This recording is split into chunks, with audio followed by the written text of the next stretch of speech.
Hello everybody and welcome back to a brand new video on the channel, guys. So what I have for you guys today is another episode of Poll Predictor. Now it has been quite a while since I've done an episode of Poll Predictor on the channel, guys, so some of you might not be familiar with what this series is all about, so I'll quickly explain basically what goes down in an episode of Poll Predictor. So basically what this series is all about, guys, each time I do an episode of Poll Predictor, I post to you guys a different question based around the championship, and then you guys get the chance to go ahead and vote on it. So every time we have a different question, and in the description of this video you'll be able to find a straw poll link to where you can vote for basically the options for the question I'm going to post to you in today's episode, guys. But just before we get into this episode of Poll Predictor and me asking the question of the week, guys, what I'd love to know from you guys first of all is what did you make of the midweek fixtures that took place yesterday, guys? I'd be very interested to know. So if your club did take place in midweek, let me know how they got on down below. I'll be responding to all the comments in this video because I am really interested to know what you guys had to say about it. I mean, we had loads of drama going on. We had the Newcastle against Brighton game. We had Derby taking on Blackburn as well. But I'd say my highlight of the midweek fixtures was probably that Jonathan Codger penalty. I know that he did score a goal after that, but his penalty was absolutely dreadful, to be completely honest. But that was a bit of a highlight for me. But yeah, let me know down below what you thought of your club's performance if they did play. So just before we get into this episode of Poll Predictor, guys, I'll take you back to the last episode we had of Poll Predictor. So last time, the question I posed to you guys was, who has been the best winger in the championship so far this season? Here on screen now were the results of that poll. So as you can see, you guys have voted for Anthony Knockaert to be the best winger in the championship so far this season, and to be completely honest, I'd probably agree with that. I think I'd probably agree with that. He has been sensational for Brighton this season, although in recent times I'll be putting in an argument that Aidan McGeady's been even better than him. Maybe that's just me being a biased Preston fan, but Aidan McGeady is on another level. But enough of that, guys, we'll get into this week's question of Poll Predictor, guys. So first of all, if you would like to see this series return to the channel on a regular basis, make sure you do leave a like, then I know to do more of them, guys. But this week's question, guys, is going to be, who has been the manager of the season so far, guys? So that is what I'm really interested to know from you guys. So I'm going to take you through 11 options now, which you have to vote for in the straw poll down below, and I'd say that there's a lot of contenders for this one. So one thing I must stress more than anything is the question isn't who is the best manager in the championship, it is who has been the best manager this season. So there's quite a lot of things to take into consideration, which we're going to discuss in just a second, guys. So things like season expectations, budgets that these managers are working under, pressure as well, everything like that will be accumulated, and I'm actually really interested to know who you guys will come up on top of this one. So guys, I'll quickly rattle through the list of managers you have to vote for. So first of all, you have Jaap Stam of Reading. Now I don't really need to say much about this one because honestly he has been absolutely terrific for Reading in my opinion. I think Reading get quite a bit of unnecessary stick really. I mean they obviously, Jaap Stam has employed this very possession orientated game. I know a lot of people throw things at them like it's boring and everything like that, but I'm gonna say if you looked at Reading's expectations at the start of the season, I don't even think many Reading fans were backing them to finish in the playoffs, and they could obviously still drop out of the playoffs, but I think whatever is to happen from now until the end of the season, Jaap Stam has done a terrific job with this Reading side, and honestly I could see him being there for the foreseeable future for Reading. I think in terms of a long-term plan he could be excellent for that club in taking them forward. I mean, look at the expectations at the start of the season. I mean, I'd say the majority of people were predicting them to finish around mid-table. I mean, he inherited a squad that was finishing probably lower mid-table in the seasons before that, so I think what he's done with Reading this season has been sensational, so definitely an option, that one. Then your option number 2 to vote for, guys, is going to be Neil Warnock of Cardiff City. Now a couple of you may be surprised that I've actually included this one, but honestly I had to put him in this list. Obviously this list right here is in no particular order, these are just the 11 managers I think have had the best seasons in my opinion, but they're in no order. But Neil Warnock has to get in this list in my opinion. He took over when times were very testing at Cardiff. He took over midway through this season when Cardiff were really in a stage of turmoil. I think it's fair to say, I mean, they were struck with relegation looming over their shoulders, and some of the performances which Cardiff were seeing at the start of this season were absolutely abysmal, and if that carried on, there's no question in my mind that Cardiff would have gone down. But ever since Neil Warnock has come into Cardiff, he's managed to solidify them and create this drive really that Cardiff haven't seen for too long really, especially at the start of this season, and honestly I think think he's been absolutely terrific, considering he's been able to guide them into a comfortable mid-table slot at this point in time from relegation bound. It has been a fantastic season for him, topped off by how good 2017's been for Cardiff.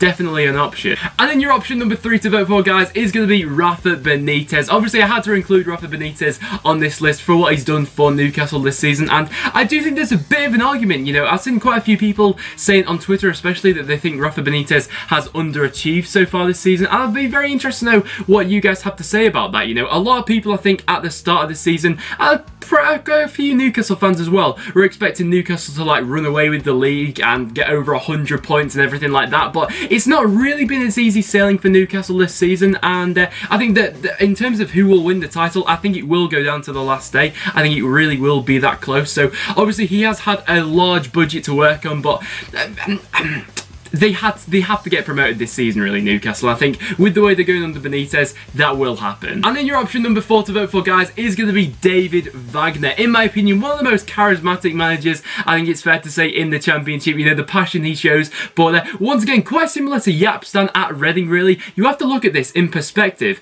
At the start of the season, there were not a lot of many people who were expecting Huddersfield to do anything really this season. So for the fact that they're currently chasing down the top 2 in the Championship is a magnificent achievement. And I think a lot of that does have to be attributed to David Wagner. The mentality he's been able to install in this Huddersfield team, some of the transfers he's brought in this season have been sensational and definitely an option for manager of the season. Then your 5th option to vote for, guys, is going to be Paul Higginbottom of Barnsley. And once again, this is a manager which I could not leave off this list. In my opinion, he has been just another sensational manager so far this season. At the start of the season, Barnsley, a lot of people were predicting relegation for them. You know, we saw their squad come up from League One, and we saw a lot of their players actually leave, and a couple of their loan players they weren't being able to get back in. So I'd say that a lot of people were predicting them to struggle, but what he's been able to do with this Barnsley side, even with some of their massive players leaving this season, like Winnall and Hurahan halfway through,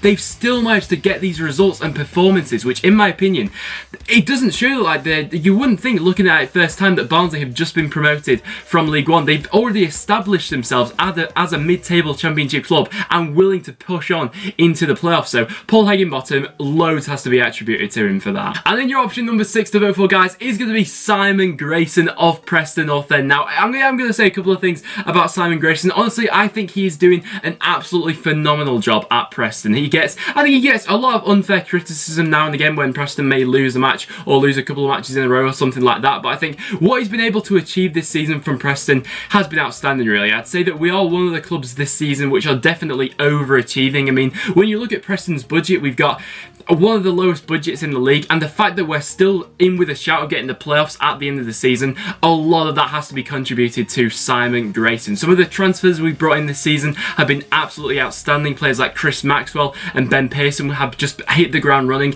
The amount of goals he's been able to get out of players like Jordan Hugill, he's got Aidan McGeady playing to his best potential, and I think Simon Grayson has been fantastic this season. Working on such a shoestring budget, he's been fantastic. And then your option number 7 to vote for, guys, is going to be Gary Monk of Leeds United. Now, we do have quite a lot of managers from the Yorkshire area, but Gary Monk definitely has to be in contention for the best manager so far this season. I mean, I'd say that Gary Monk, more so than many other managers on this list really, has had to deal with a lot of interference work from other things around the club. I mean, this Leeds squad that he inherited, it wasn't a bad Leeds squad, but in terms of Leeds United as a club, it was a bit of a mess when Gary Monk came in, really. And honestly, I think I was with the general consensus of people that it would take a good 2 or 3 seasons to actually get this Leeds squad to be a promotion contender, because just of all the controversy going off the pitch, you know, with a lot of the drama going around the ownership deal and all that stuff like that. But I think what Gary Monk has been able to do with Leeds this season has been absolutely excellent once again, and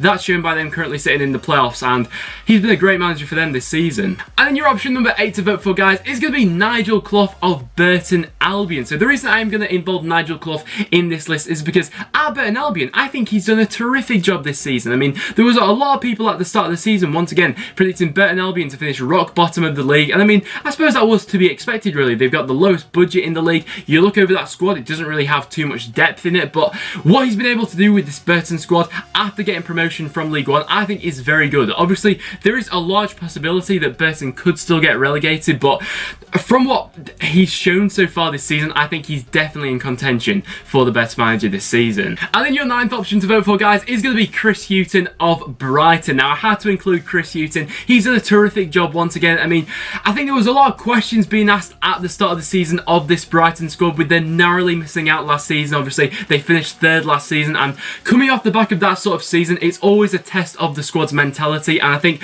a lot has to be attributed to that, to Chris Hughton, the way he's been able to revamp this Brighton squad and really got them pushing towards promotion this season. And whether they'll finish in the top 2 spot, you know, this season is still up in the air. You know, anything can happen. This is the Championship at the end of the day, but I'd still be backing Brighton to finish in the top 2, in my opinion. I'd be very interested to know what you guys think down below. But he's been fantastic for Brighton this season. Some of the football that they've been playing has been absolutely electric at times this season, and they are probably one of the best teams to watch in the Championship, in my opinion, on their day. And I think Chris Hughton deserves a lot of credit. And then your option number 10 to vote for, guys, is going to be Sylvester Jukanovic of Fulham. Now, I think there was a lot of doubt actually looming over Fulham at the start of the season. I mean, in the summer, they had a huge clear out of players. I mean, we saw the likes of Moussa Dembele leave. We saw Ross McCormack leave, their 2 top scorers. So there was a lot of, you know, stuff up in the air about Fulham as to whether they'd kick on this season, whether they'd actually be dragged into a relegation scrap. But some of the incomings that he's been able to bring in this season, and some of the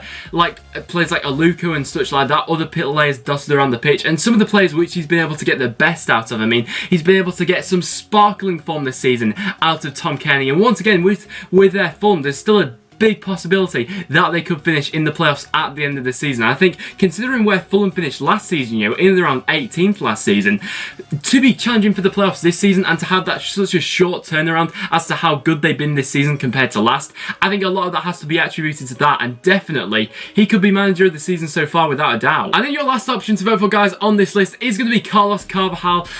Honestly, of Sheffield Wednesday, I was debating whether to include Carlos on this list, to be completely honest, but I thought, you know what, at the end of the day, Sheffield Wednesday, they are currently in the playoffs, and they've still got a massive possibility of going up. The only reason that I was inclined to think maybe I shouldn't is because I still think that Sheffield Wednesday have underachieved this season. That may sound a bit harsh with them currently sitting 6th in the league. I just think with the sort of money they spent and the sort of squad you look at it over, I think they should be challenging for the top 2 this season. That's obviously, in my opinion. Sheffield Wednesday fans may disagree with that, or the general Championship football fan may disagree with that as well. That's just in my opinion, but obviously he has been able to guide Sheffield Wednesday to this position, and I'm not going to take anything away from him. I'm going to focus on the positives in this video, and some stuff has to be said. On Sheffield Wednesday's day, they have been fantastic this season. They play some brilliant stuff. Some of the interconnecting play with players like Adam Reach, Barry Bannon, Forestieri, and now Jordan Rhodes up front has been terrific at times this season. I just think personally that hasn't been on show